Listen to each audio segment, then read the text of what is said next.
جو lower classes شروعات جہاں فاؤنڈیشنز رکھی جاتی ہیں، جتنا گھٹیا، جتنا بازاری، جتنا سطحی، اگر وہ بلند نہیں ہوتا، اساتذہ کا معیار بہتر نہیں ہوتا، آپ کا جو سیلیبس ہے بچوں کا وہ بہتر نہیں ہوتا، جب تک تعلیم کا معیار اساتذہ کا، یہ انڈر پیڈ لوگ ہیں، چپراسی ہو جتنی تنخواہیں ہیں آپ کے ٹیچرز کی، اچھا، اور انوائرمنٹ، پھر فیملی، یاد رکھنا بہت ضروری ہے. بھوکا ننگا خاندان، ابا مارنڈے یا چپیڑا بے بینو، انہیں اسکول لے جا کے کی کرنا ہے. یہ بہت خوفناک بات ہے.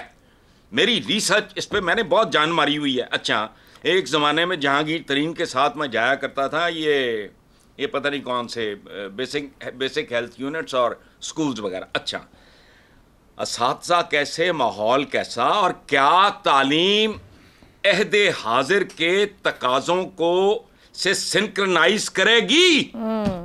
الفنان بے بکری، یا یہ، اور یاد رکھنا یہ گونگلوں سے مٹی جھاڑیں گے. یہ ووٹوں اور نوٹوں کے بھوکے لوگ ہیں، ان کے اندر درد ہی نہیں ہے. قوم کہاں پہنچی ہوئی ہے؟ صحیح ہو گیا. تعلیمیہ میں 76 سال کے بعد ڈوبی مرو، شرم بھی نہیں آتی. بات کیا کر رہے ہو؟ کب؟ ٹھیک ہو گیا. افتخار صاحب، کیا واقعی پانی سر سے گزر چکا ہے؟ سلیبس یعنی تعلیمی معیار تو ایک طرف، استاد کی وہ معیار اور صلاحیت کو آج جہاں میچ کرنا چاہیے، یہ سب سامنے رکھیں. اور پھر ساتھ ہی یہ بھی کہ وقت سے پہلے یہاں تو حکومتیں رخصت ہو جاتی ہیں، پروجیکٹس پہ سوالیہ نشان ہے. ایسے معاملات کو تو پرماننٹ ترجیح نہیں ہونا چاہیے، حکومت اے بی سی ڈی کسی کی بھی ہو. اتفاق کرتا ہوں یہ پرماننٹ ہونا چاہیے، کوئی آئے کوئی جائے، اس سے فرق نہیں پڑنا چاہیے. لیکن حسن نثار کے غصے اور تلخی میں جو بات ہے وہ بڑی امپورٹنٹ ہے. جس ملک میں سلیبس کا ہی آپ تعین نہیں کر پائے، جی، جو آتا ہے وہ ایک نیا سلیبس انٹروڈیوس کرنا چاہتا ہے، تو کیا ہوگا؟ کیا یہ ایسے نہیں چلے گا. اور آپ کہتے ہیں اساتذہ، یقین کریں یہ حسن نثار کی آبزرویشن 100% درست ہے کہ اساتذہ کو جو آپ تنخواہ دیتے ہیں آپ ان کی توہین کرتے ہیں. میں ان اساتذہ کی بات کرتا ہوں جو پرائمری اسکولوں میں پڑھاتے ہیں، جو ہائی اسکولوں میں پڑھاتے ہیں، جو سرکاری اسکولوں میں پڑھاتے ہیں. بالکل. ان کے پاس نہ ان کی ورکنگ کنڈیشن دیکھیں. ان اسکولوں کے اندر فرنیچر نہیں ہے، ان اسکولوں کے اندر پلینگ گراؤنڈز نہیں ہیں، ان اسکولوں کے اندر چار دیواری نہیں ہے، ان اسکولوں کے اندر باتھ روم نہیں ہے. اور آپ بچے کو کیا تعلیم دینا چاہتے ہیں؟ اور یہ بات کتنی افسوسناک بات ہے کہ ہم جو خرچ رہے ہیں اس کا کتنے فیصد ہم پرائمری اسکولوں پہ خرچ رہے ہیں. ایک نیا ڈرامہ ہم نے شروع کیا ہے، ہم نے کالجوں کو یونیورسٹیوں کا نام دینا شروع کر دیا ہے. جی. اور کالجوں کو یونیورسٹیوں کا نام دے کے ان کو ہم بے انتہا پیسہ دے رہے ہیں. اور جو ہمارے پرائمری اسکول ہیں وہ بالکل ہر آنے والے دن میں ان کی دیواریں بھی گرتی جا رہی ہیں، ان کی چھتیں بھی گرتی جا رہی ہیں. تو اس ملک میں آپ یہ توقع کرتے ہیں کہ اب کوئی بہتری ہو. I'm very sorry. اور اب تو اس حد تک تو وزیر اعظم یہ جو تعلیمی ایمرجنسی کریں گے یہ کیا ہے؟ صرف آپ دیکھیں، جب تک تعلیمی ایمرجنسی کی پوری ڈیٹیل ہمارے پاس آئے گی کہ ان کے کیا اسٹیپ نمبر 1 2 3 4 کیا ہوں گے، تب اس پہ ہم بات کریں گے. لیکن میں جو صورتحال آج میں فیس کر رہا ہوں یہ بات بہت بنیادی ہے کہ ایمرجنسی کا احساس آج کیوں ہوا. اور خاص طور پہ اس دوست کو جو پرائم منسٹر ہے، کیا یہ پرائم منسٹر مختلف حیثیتوں میں نہیں رہا؟ کیا یہ چیف منسٹر پنجاب کا نہیں رہا؟ کیا اس کی پارٹی اقتدار میں مسلسل کئی سالوں تک نہیں آئی؟ یہ آج تو نہیں ایمرجنسی کا کانسیپٹ آ گیا نا. اب ہم کہاں کھڑے ہیں؟ افتخار صاحب، صرف پنجاب میں 1 لاکھ سے زائد اساتذہ ہیں، جو قلت ہے، شارٹیج ہے. میں کوالٹی آف ٹیچر یا اس گھوسٹ ٹیچر کی بات نہیں کر رہی، 1 لاکھ خالی جگہ ہوں گی. آپ 1 لاکھ خالی ٹیچرز کی بات کر رہے ہیں. میں تو اس بات پہ اور دکھی ہوں کہ ہم اپنے ہمسایہ ممالک جو ہے ہندوستان سے نہیں سیکھتے. اب وہاں پہ کیرالہ ہے، وہاں پہ دلی ہے. کیرالہ میں 90% بچے اسکولوں میں جاتے ہیں. جوتی باسو نام کا ایک وہ چیف منسٹر تھا، اس نے یہ کیا.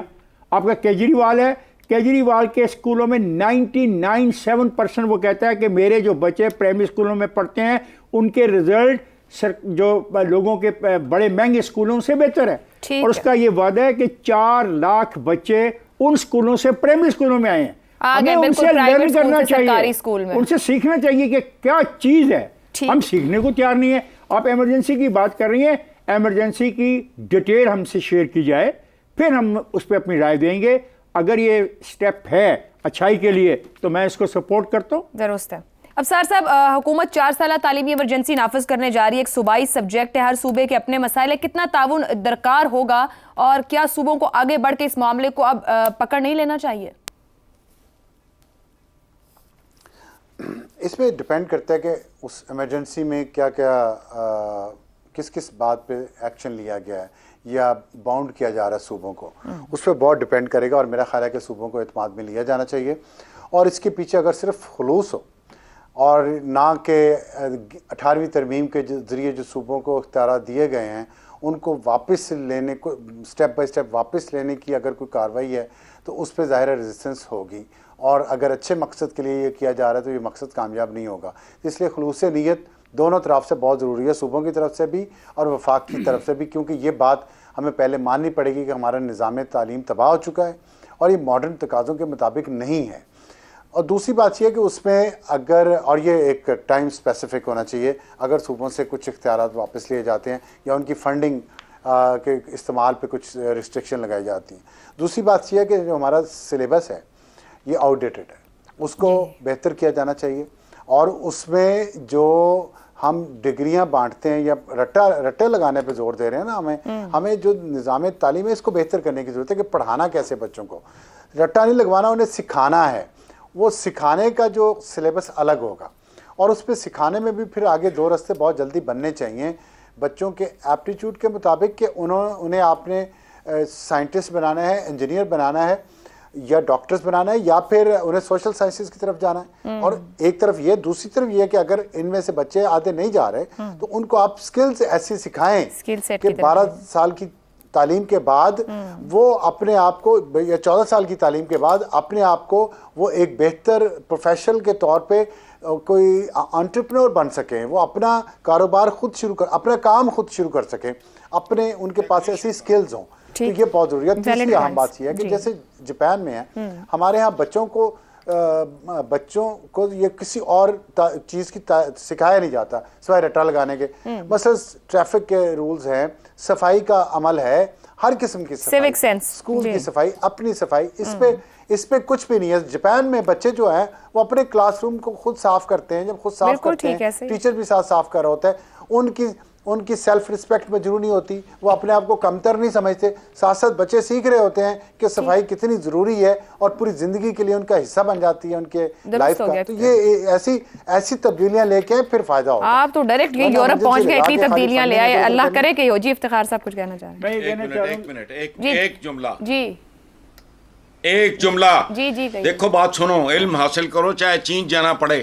مسجدیں ہماری، ان کو یوٹیلائز کرنے کے لیے کریٹو تھنکنگ کی ضرورت ہے. Very valid. چاہے پہلی کے جی کوجی ٹائپ بنیادی کروڑوں مسجدیں پڑھی ہیں. بالکل صحیح. حصول علم، رب زدنی علما، یہ کرنا نہیں چاہتے یہ بدبخت.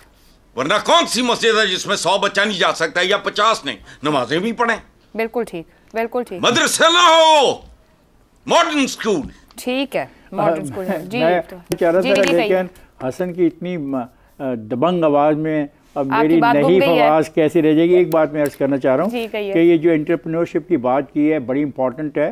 میں کیجریوال کی بات کر رہا تھا، دلی میں 2-2 ہزار روپیہ قرض دیا جاتا ہے بچوں کو. یہ بھی ایک پوائنٹ ہے، جو بچہ کما کے 200-400 لا رہا ہے اس کو والدین کیسے بھیجیں گے؟ آپ جو شک کا اظہار کر رہے ہیں 18ویں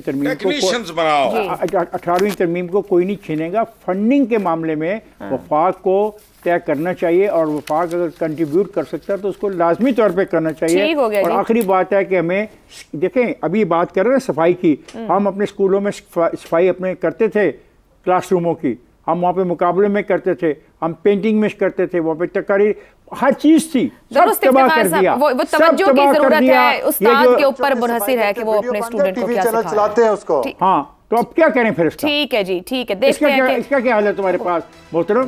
درست ہو گیا جی. پروگرام سے اتنا ہی، اجازت دیجیے، اللہ حافظ.